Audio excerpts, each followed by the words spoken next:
Business Law Pas FM bersama Dr. Ricardo Simanjuntak SH, LLM.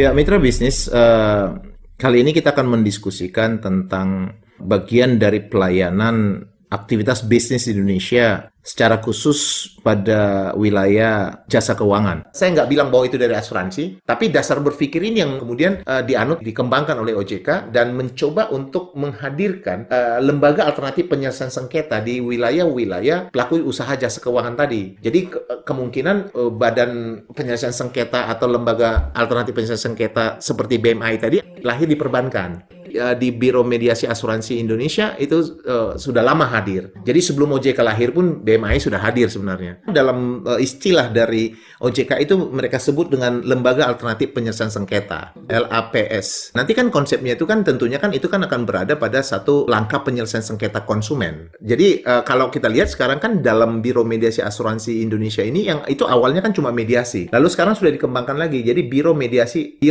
dan Arbitrase Asuransi Indonesia. Tetap aja BMI, tapi di sana udah ada arbitrase. Nah, langkah itu juga akan memungkinkan untuk dilakukan di wilayah perbankan. Tapi kembali saya katakan bahwa kehadiran ke dalam lembaga alternatif penyelesaian sengketa itu bukanlah sebagai pesaing dari pengadilan, gitu kan? Karena sebenarnya dalam pandangan saya dia haruslah menjadi fasilitas, ya kan? Kalau dikatakan dia fasilitas, dia harus lebih banyak merangkul kelompok-kelompok kecil yang memiliki permasalahan, yang memiliki sengketa kepada pelaku usaha jasa keuangan, tapi nilai dari sengketa tadi membuat dia tidak worth it untuk masuk ke pengadilan. Nah, sehingga industri jasa keuangan memberikan solusi buat dia, gitu loh, bahwa dia bisa masuk ke situ.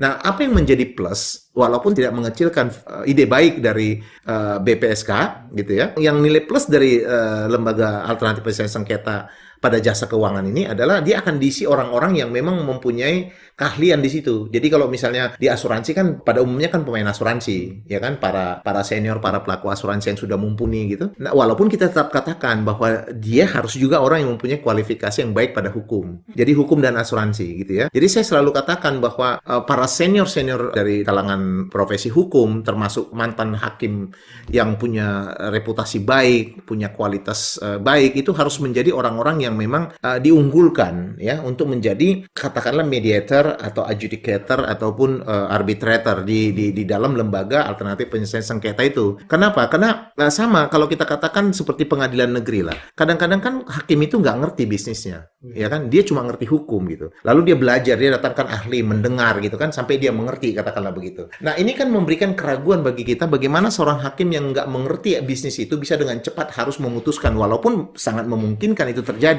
Nah, hal yang sama kalau misalnya kenapa? Karena hakim itu kan hanya belajar hukumnya. Nah, hal yang sama di industri. Kalau orang itu datang dari aktivitas katakanlah industri seperti asuransi misalnya, dia hanya mengetahui bisnis asuransi dengan baik, tapi dia tidak mempunyai knowledge terhadap hukum, maka dia juga akan rentan untuk menjadi seorang arbiter yang baik, gitu ya. Jadi orang itu haruslah mempunyai kombinasi yang sama, atau misalnya majelis tadi harus selalu dikombinasikan antara orang yang mempunyai kemampuan baik untuk hukum dan juga kemampuan baik untuk katakanlah untuk bisnis dari aktivitas jasa keuangan yang dipersengketakan tadi. Mitra bisnis, demikian pembahasan kita pada hari ini.